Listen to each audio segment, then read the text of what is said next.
The bane of all magical work is the combined force of illusion and glamour. As my apprentice in this voyage of discovery into chaos, we shall have none of this, neither the old Aeon elitism, nor the new Aeon superciliousness.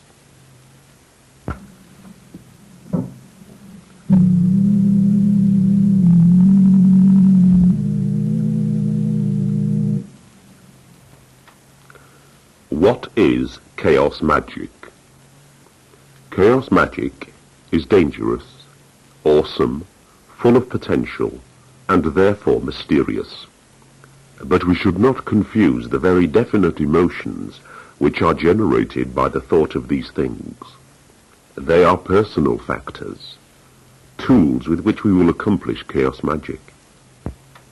Chaos Magick works through the individual. Therefore, if such personal approaches, feelings, and fears are twisted into a new mythos, a new form of clique, or pursued solely as a qualification with which to impress others as a replacement for personal discovery, then the great opportunity that Chaos Magick affords you will be frittered away in the same way that such time-wasting involvements with ego-centered kudos have hallmarked the whole of occult history. The danger and intriguing awesomeness of Chaos Magick lies in its very potency. It has an ultra-sinister aspect to it, because unlike older systems, there is no dogma to indoctrinate you into a good or wholesome moral standard before getting the secrets of the technique. Therefore, right from the off, using Chaos Magick, you choose whether to be ultimately good or ultimately evil. This gives a true freedom to the spirit and the individual, which is the hallmark of Chaos Magick, and which are underlined in the couplet, "All things are possible, everything is permissible." The doctrine of Chaos Magick should begin and end at this couplet. All else to be discovered by the chaoist, him or herself, through him or herself. There should be no commentary or explanation to formalize a dogma. Unfortunately, it is in the nature of our species to accrete reason about any mystery, so that we may get to know it better. Certain commentaries upon Chaos Magick are helpful. Many are not. Those who wish to possess the current, those who have misunderstood and desire to intellectualize it, have begun to produce seasonal rituals and initiatory rituals and other old Aeon devices. This is a magical cul-de-sac. The very power of chaos is in its spontaneity. It is in the act of pushing ourselves out on a limb that we encounter chaos force. A ritual is traditionally a map of consciousness precisely devised to protect the operant from chaos. In short, there is always room for new Chaos Magick methods, but no room whatsoever for Chaos Magick rituals per se. Being chaos, the void has no attributes save itself. This leaves a difficulty in describing it, because it is not an it is not even a method, although methodology is growing up around it at an alarming rate. Chaos Magick is a non-dualistic gateway which has cheated even those who originated it by being so multifarious that its impetus will always be shrapnelled. Chaos Magick will always grow independently of any one source. Magic holes in the fabric of existence, opening spontaneously everywhere and anywhere they are looked for.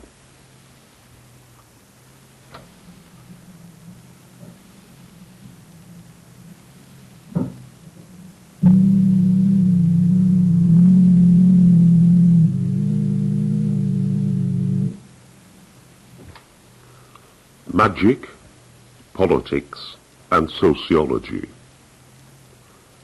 Making magic your lifestyle.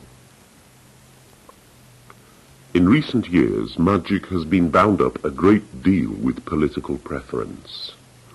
Most emergent magical systems of the present day, such as Thelema and paganism, are popular precisely because they combine a socio-political belief with a magical appreciation of our universe.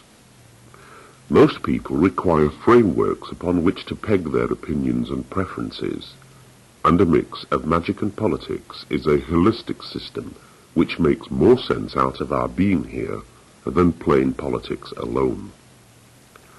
Politics, of course, has nothing whatsoever to do with chaos magic, for politics is the art of manipulating others into a communal society which adheres to the preferences of a group. Chaos magic gives the lie to politics by showing us that all our efforts to bring order to this dimension are foolhardy in the extreme. Attempts to organize are attempts to increase the certainty of our being. Life force is spontaneous, and evolution itself is spontaneous. Energies, whether good or bad, will always find a point of balance eventually, which is why good can come from evil, and vice versa. Trying to constrict universal energies into our own narrow human requirements will always be fraught with failure. No matter how safe we make the motor car, and regardless of the condition of the road we drive upon, purely by being within a sphere of action, in this instance driving, we are vulnerable to the caprice of spontaneity. All accidents occur when people are absent-minded or weren't looking. How many people have excused themselves by pleading their innocence with, "I didn't know what I was doing. I didn't realize what effect it would have." Phrases like, "He has taken leave of his senses," and "it all happened in a flash," are common wisdom testimony to the fact that, try as we might, with politics or social reform, all living things are subject to the flow of chaos. An over-politicized society is stultified and unable to cope with the swift changes of consciousness which can occur within the population when their consciousness develops in response to spiritual and magical considerations. How much more unstable, then, is a system which combines magic and politics? Of course, with chaos magic, the principle is that you can experience anything you wish as you wish it. Do what thou wilt shall be the whole of the law. So it is up to you where and when and with what you involve yourself. Once understood, however, the accretion around chaos magic of a dogma of any type which is remotely sociological or political smacks of replicate traditionalist elitism, and has been proved historically as a waste of time. In short, then, chaos magic is chaos magic. It is not a new religion, and it is only just a new magical system. Don't ask others to define it for you in sociological or political terms, because although they may be able to construct a dogma which makes sense, it will not have anything to do with chaos current. Talk of a new approach to the understanding of sexuality and the role of male and female in chaos magic is equally distracting, and only serves to link yet again with the limited dualistic concepts of coping with physical nature. A concept of sexual differentiation is the first dualistic trap. The chaoist should attempt to overcome all such preconceptions by experiencing the void, not to try to develop a philosophical argument in order to refine further a dualistic approach which is already unacceptable. Chaoists see chaos magic as the culmination of other systems, not a replacement for them. Chaos magic is an extension beyond our reality and beyond the traditionalist systems.